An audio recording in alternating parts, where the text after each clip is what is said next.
So বছরের প্রথম mini derby and Mohun Bagan just battered, shattered or dismantled Mohammedan sporting club.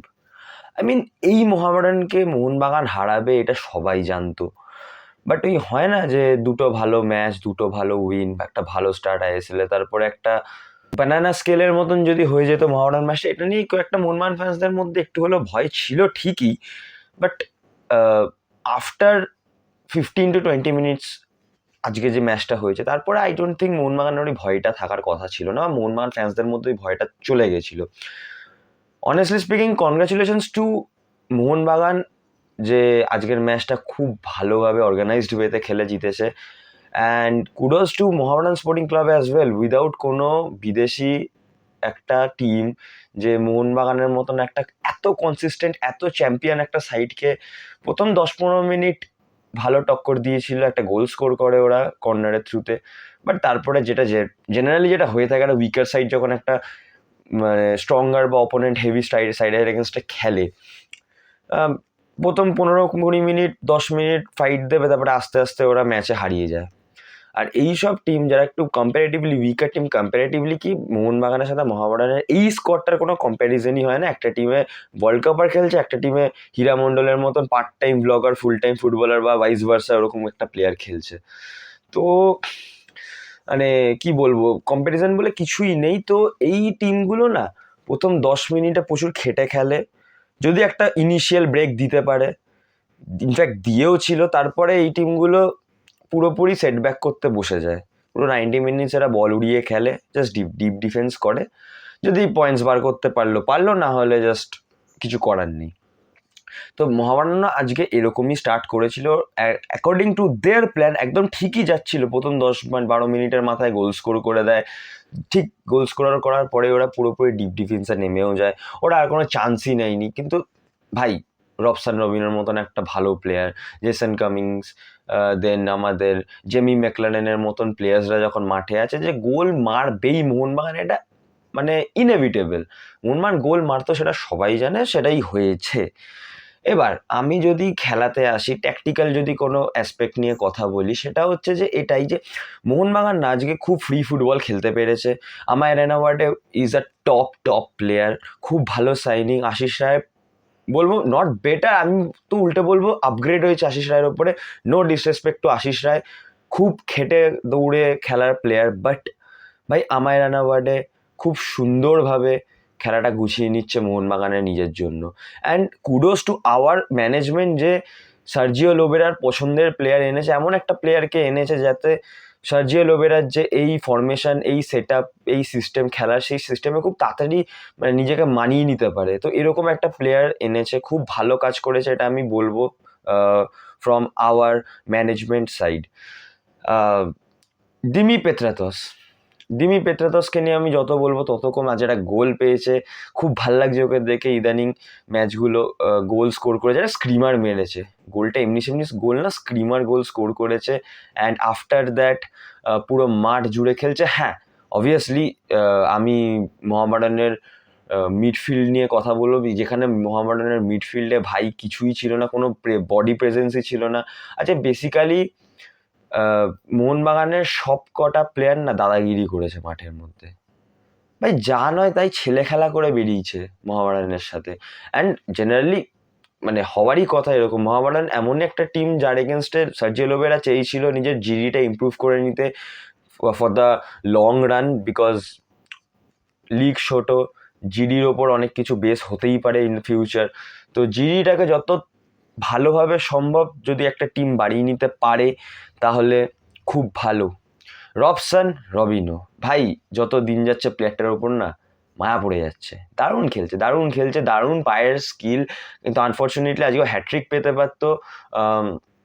একটা বার post hit করে দুটো গোল স্কোর করেছে, বাট ওই হ্যামস্ট্রিং একটা ইঞ্জুরি হয়ে গেল বলে ওকে উঠে যেতে হলো। মোস্ট প্রবলি আমি যতগুলো অনলাইন সোর্সের থ্রুতে জানতে পেরেছি, সেটা হচ্ছে যে একটা মাইনার ইঞ্জুরি।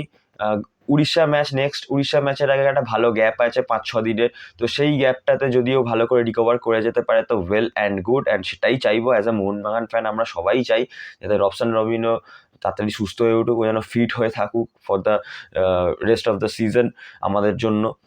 এবার আমি বলবো স্কোর লাইন নিয়ে। স্কোর লাইন 5-1, মানে ব্যাশিং হয়েছে আজকে মোহামেডানের, বাট সত্যি কথা বলবো খেলাটা না আরও বেশি হিউমিলিয়েটিং হয়ে যেতে পারতো for Mohammedan sporting club. Thanks to ওদের গোলকিপার অনেকগুলো 1:1 গোল সেভ করেছে, ভালো গোলস হতে পারতো সেগুলো সেভ করে দিয়েছে। মোহনবাগানও কিছু ভালো চান্সেস মিস করেছে, নাহলে আজকে ভাই মানে আমি হাফ ডজন থেকে তো 8টা গোল তো দেখতে পাচ্ছিলামই, মানে 6 থেকে 8টা গোল তো হওয়ার কথাই ছিল, যেখানে মোহনবাগান হয়তো অতগুলো স্কোর নাও করতে পারে। এবার দেখো আজকে এমনই একটা খেলা হয়েছে যেখানে গোল বেশি হয়েছে, গোল বেশি হওয়া মানেই চান্সেস বেশি ক্রিয়েট হয়েছে, চান্সেস বেশি ক্রিয়েট হওয়া মানেই যে চান্সেস মিস হবেই।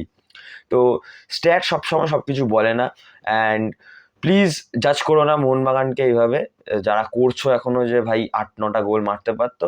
ঠিক আছে, সবে 3টে ম্যাচ হয়েছে, টিমটা এখনো লোবেরার আন্ডারে সেট হচ্ছে, আস্তে আস্তে এগোবে। পরের ম্যাচটা উড়িষ্যার এগেনস্টে, উড়িষ্যাতেও আমি যতদূর শুনলাম একটাই মাত্র বিদেশি নিয়ে খেলছে, তো আই ডোন্ট থিঙ্ক যে মোহনবাগানে তাদের এগেনস্টে খুব একটা প্রবলেম হবে। এবার দেখার বিষয় হচ্ছে যে খেলাটা কোথায় হবে। খেলাটা উড়িষ্যাতে হওয়ার কথা ছিল, বাট ওদের ওখানে কিছু একটা স্পোর্টিং ইভেন্টের জন্য খেলাটা আমাদের সল্ট লেকে শিফট করে দেওয়ার কথা হয়েছিল, বাট এখন আবার শুনছি নাকি যে মোহনবাগানকে উড়িষ্যাতে গিয়েই খেলতে হবে। তো দেখা যাক সেটা কি হয়, বাট কম্পারেটিভলি মোহনবাগান একটা ঠিকঠাক অপোনেন্টের এগেনস্টেই খেলবে, উইনেবল অপোনেন্টের এগেনস্টে খেলবে, যেখানে আমি তো চাইবো বা আমার তো প্রেডিকশন এটাই যে মোহনবাগান নেক্সট ম্যাচটাও জিতবে। ফিঙ্গার্স আর ক্রসড, জিংস করতে চাইছি না, বাট দেখা যাক কি হয়। It's football, anything can happen. আমি আগে থেকে কোনো মানে জাজমেন্ট পাস করতে চাইছি না, কোনো বড় সড়ো কিছু মানে কি বলবো, আমি কনফিডেন্টলি কিছু বলতে চাইছি না। ফুটবলে anything can happen, anything can happen. কেউ ভাবিনি যে মোহামেডানের এগেনস্টে গোল করবে, তো গোল তো সেই করে গেল। গোলটার ক্ষেত্রে আমি যদি কথা বলি, আমি বলবো মোহনবাগানের ডিফেন্স খুব একটা মানে সেই মুহূর্তে মানে খুব একটা সুইচড অন ছিল না। ওরা হয়তো একটু লাইটলি মোহামেডানকে ফার্স্টের দিক থেকে নিয়ে নিয়েছিল, যদিও বা মোহনবাগান খুব স্ট্রংলি স্টার্ট করেছিল, মোহনবাগান ভালো অ্যাটাকস করছিল, বাট তারপরে যখন অ্যাটাকগুলো করা শুরু করলো, যখন মোহনবাগান পুরোপুরি প্রথম থেকে ডমিনেট করা শুরু করলো, মোহনবাগান ভেবেছিল যে এই টিমটাকে লাইটলি নিয়ে নিলে বেটার হবে, বাট লাইটলি নেওয়ার চক্করে এক গোলও খেয়ে গেছে। তারপরে মোহনবাগান জাস্ট নিজেদেরকে আবার একটা রিস্টার্ট দিল, তারপরে তো উই অল নিউ যে কি হলো, 5টা গোল। আজ মাঠে বসে খেলা দেখেছি, খুব ভালো লেগেছে। ডার্বি জয়, 5 গোলে আজকে ডার্বি জয় হয়েছে আমাদের। তো I am very happy and I am very excited for the next game as well. Hope যে রবসান রবিনোর ইঞ্জুরিটা কোনো মেজর ইঞ্জুরি না, মাইনর ইঞ্জুরি হলেই ভালো। অ্যান্ড কিয়ান নাসিরি আজকে টাইম পেয়েছে, মনবীর সিং আজকে গোল করেছে। আই থিঙ্ক এটা ওর কনফিডেন্সের জন্য অনেক বেশি ভালো। ও চান্স পাচ্ছিল না বা স্টার্ট করছিল না প্রথম দুটো ম্যাচ, আজকে স্টার্ট করেছে, স্টার্ট করার পরে আজকে গোল পেয়েছে। সেলিব্রেট করেনি বিকজ উই অল নো যে মনবীর সিং এর x club Mohammedan sporting club, তো আউট অফ রেসপেক্ট মোহামেডানের জন্য মনবীর কোনো সেলিব্রেশন করেনি। তো দেখা যাক নেক্সট ম্যাচ কি হয়। জেমি ম্যাকলারেনের একটা আজকে গোল ছিল, ফক্স ইন দ্য বক্স যেটা আমরা বলে থাকি, প্রপার পোচার, ঠিক মানে একটা সুযোগ পেয়েছে, একটা সুযোগে গোল করে দিয়েছে, যেখানে আজকে জেমি ম্যাকলারেনও দুটো গোল তো করা উচিতই ছিল। একটা 1:1 যেটা মোহামেডানের গোলকিপার একটা দুর্দান্ত সেভ করে ম্যাচটাকে বাঁচিয়ে রেখে দিয়েছিল, বাঁচিয়ে রাখেনি মানে হিউমিলিয়েশন থেকে বাঁচিয়ে দিয়েছিল মোহামেডানকে। নাহলে আজকে মোহামেডান একটা জেনারেশনাল হিউমিলিয়েশন ফেস করতে পারতো কলকাতা ডার্বিতে, বাট সেটা হয়নি। বা যদিও 5 গোলও একটা হিউমিলিয়েশনই, উই অল নো। তো দেখা যাক কি হয় নেক্সট ম্যাচগুলোতে। মোহনবাগান যেভাবে খেলছে এই কনসিস্টেন্সিটাই ডিসাইড করে দেয় কি হয়, আর এই কনসিস্টেন্সিটাই মেন। একটা চ্যাম্পিয়ন টিম কতটা কনসিস্টেন্ট হতে পারে, হওয়া উচিত, মোহনবাগানকে দেখে বোঝা যায়। একটা চ্যাম্পিয়ন টিমের কনসিস্টেন্সি কতটা ইম্পর্টেন্ট, সেটাও আজকে মোহনবাগানকে দেখে বোঝা গেল। ভিডিওটা ভালো লেগে থাকলে please like the video, share it with your friends and comment down below your thoughts. আমার যদি কোনো কথা তোমাদের ভুল লেগে থাকে প্লিজ কারেক্ট মি, অ্যান্ড যদি কথা ঠিক লেগে থাকে দেন প্লিজ সেটাও জানিও। দেখা হচ্ছে খুব শীঘ্রই নতুন ভিডিওতে। ইউসিএল এর ড্র এসে গেছে, ইউরোপিয়ান ফুটবলের নাইটস আসছে, সেটা নিয়েও কথা হবে, সেটাও ভিডিওস আসবে। সো স্টে টিউনড, দেখা হচ্ছে খুব শীঘ্রই নতুন ভিডিওতে। বাই।